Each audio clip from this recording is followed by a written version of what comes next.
말씀의 제목은 저를 한번 따라할까요? 각기 다른 재능을 활용하라. 각기 다른 재능을 활용하라는 말씀의 제목으로 함께 말씀을 나누도록 하겠습니다. 여러분에게 한번 물어볼까요? 여러분들은 각자 잘하는 게 다 다를까요? 똑같을까요? 맞아요. 다 다를 겁니다. 다 다를 거예요. 비슷해 보일 수 있겠지만 쌍둥이들도 다 달라요. 둘이서 하는 게 장점들이. 그런 것처럼 세상을 살아가다 보면은 이 다름을 볼 때가 참으로 많은데 때로는 그것을 인정하는 게 어려워요. 내가 잘하는 게 있는데 나보다 더 잘하는 사람이 등장하면 어떻게 됩니까? 질투심이 생길 때가 있다는 거죠. 제가 군대를 갔을 때 그런 일이 있었어요.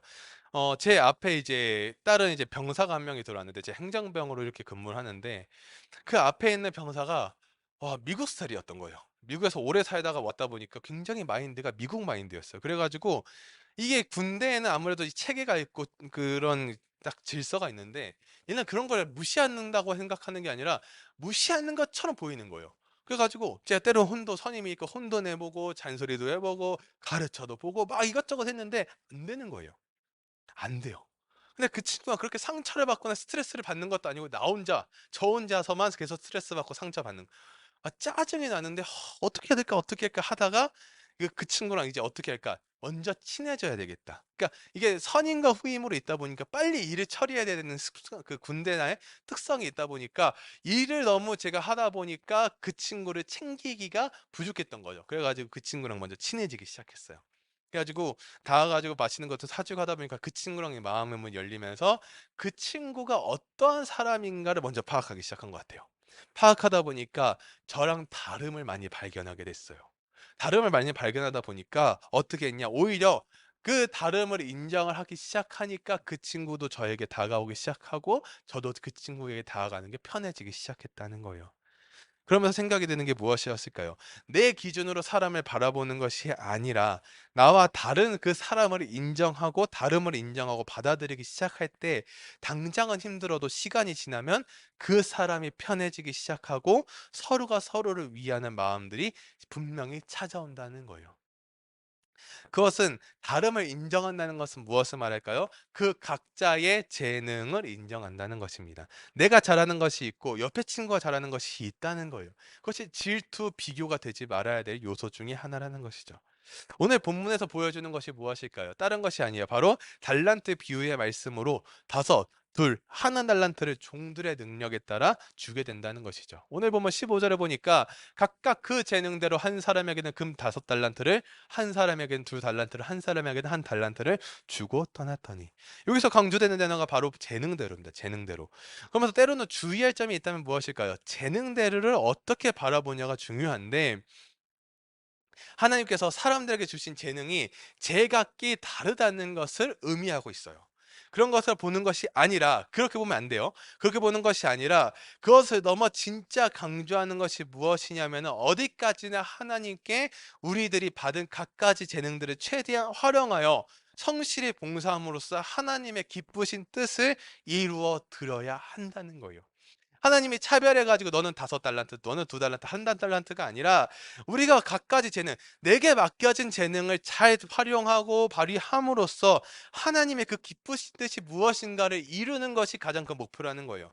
재능대로 다섯, 둘, 한 달란트를 주었고 각 사람마다 어떻게 행동했습니까? 16절에서 18절까지 보니까 다섯 달란트 받은 자는 바로 가서 그것으로 장사하여 또 다섯 달란트를 남겼어요. 그리고 17절에는 두 달란트 받은 자도 그같이 하여 또 두 달란트를 남겼어요. 그리고 마지막 18절에 보니까 한 달란트 받은 자는 어떻게 했다고요? 가서 땅에 파고 그 주인의 돈을 감추어 주었더니, 각자가 하는 것이 다 다르게 됐어요. 그리고 주인이 나중에 결산을 하러 돌아왔는데 다섯 달란트와 두 달란트 가진 종에게는 이렇게 칭찬을 합니다. 23절 보니까 그 주인이 이르되 잘하였도다 착하고 충성된 종아, 네가 적은 일에 충성하였으면 네가 많은 것을 내게 맡기리니 내 주인의 즐거움에 참여할지어다 하고. 자, 보세요.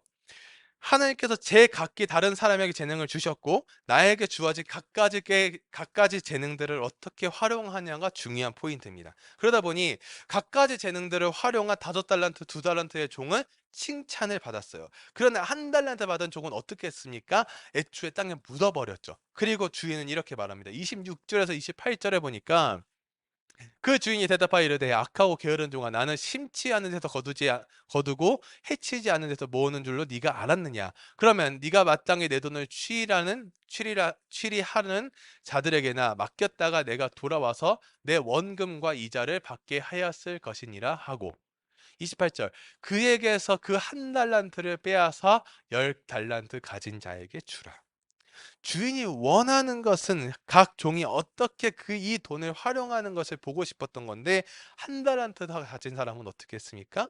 그것을 묻었다가 다시 드린 거예요. 오늘의 이 말씀은 비유의 말씀입니다. 비유의 말씀. 처음에 다름을 인정하라고 했는데 그 뒤에 제가 바로 하나님께서 제각기 다른 재능을 주셨다는 게 포인트가 아니라고 그랬어요. 즉 많은 사람들은 여기에만 포인트를 둔다는 사실이에요. 그러나 그러다 보니까 내게 주신 재능을 가지고만 생각을 하는데 그것을 활용할 생각은 하지가 않는다는 것이죠. 지금 무슨 말이냐? 조금 더 쉽게 풀어서 설명드리면 2달란트 받은 자도 어떻게 했죠? 5달란트 받은 자처럼 그 2달란트를 남겼어요. 그러면 대체로 나도 5달란트를 주지 왜 2달란트만 줬을까 하고 불평불만을 표출할 수도 있겠지만 전혀 불평하지 않고 2달란트 가진 사람의 재능을 가지고 하나님께 봉사하는 데 교만하지 않고 더불어 자신의 위치에서 지혜롭고 성실하게 자신의 사명을 잘 감당을 했어요. 굉장히 중요한 포인트죠. 이것이 무슨 포인트입니까? 어떠한 자세입니까? 바로 그리스도인의 자세예요. 예수 그리스도의 자세이자 그리스도인이 가져야 할 자세라는 거예요. 우리는 늘 비교를 해요. 그렇죠. 자꾸 특히나 세상에서는 참 비교를 많이 해요. 어떠한 경력과 스펙을 가졌냐부터 사람의 겉모습부터 보기 시작합니다. 너가 뛰어나니 내가 뛰어나니 하면서 자꾸 비교를 하면서 경쟁을 시킵니다. 그러나 하나님께서 경쟁을 시키는 것이 아닌 각자의 자리에서 얼마나 지혜롭고 성실하게 하나님께서 각 사람에게 나누어 주신 믿음의 분량과 재능대로 하나님께 충성하는 일꾼이 될 것이냐를 보고 계시다는 거예요. 말씀의 결론을 맺으면서 우리는 여러분들에게는 하나님께서 주신 각자의 재능이 있어요. 그것이 무엇인지를 잘 모를 수도 있고 잘 발휘되지 않은 친구들도 있을 수도 있어요.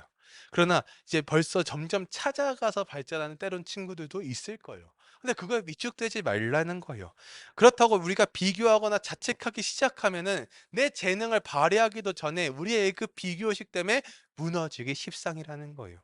하나님의 계획 안에 하나님의 방법대로 일하심을 경험하기 시작한다면 우리의 재능, 여러분들의 제한 재능 또한 발견하게 되고 누군가와의 비교가 아닌 각자의 위치에서 하나님의 영광을 드러내기 위해 힘을 쓰게 될 것이고요. 그렇게 내가 있는 자리에서 성실한 삶을 살아가기 원하는 하나님의 부르심의 목적도 있다는 것입니다. 한 달 한 달 같이 사람은 왜 그러면 그런 행동을 했을까요? 이유는 게으르다고 주인이 말하였지만 게을렀다기보다는 종 스스로가 주인에 대한 잘못된 이해가 있었다는 거예요. 즉 비유의 말씀이 즉 하나님에 대한 잘못된 이해가 있었다는 것이죠. 많은 이들이 하나님은 일하지도 않으시면서 사람들에게 수고한 대가를 착취하는 사람으로만 오해하는 경우가 있습니다. 시편 121편 3절을 보니까 여호와께서 너를 실족하지 아니하게 하시며 너를 지키시는 이가 졸지 아니하시리로다. 우리가 일하는 것처럼 하나님도 우주의 질서를 주관하시며 졸거나 주무시지도 않으신 채 하나님의 백성들을 감찰하시는 등의 역할을 하고 계시다는 거예요. 여러분 각자에게 주어지는 책임감, 재능들은 다 다를 것입니다. 누군 그 책임감이 클 수도 있고요. 누군 작다고 할 수도 있을 거예요.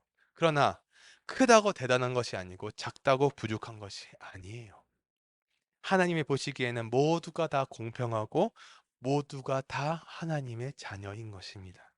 하나님의 계획, 하나님의 방법, 하나님의 일하심을 오해하는 것이 아닌 하나님께서 내게 주신 재능을 최대한 활용하여 내가 할 수 있는 최선의 노력으로 비교하는 삶이 아닌 하나님을 기쁘시게 하고 그 기쁨이 나로 말미암아 주변에 널리 전파할 수 있는 그 마음으로 살아가는 우리 모두가 되기를 주님의 이름으로 소망합니다. 같이 뵐까요? 아멘.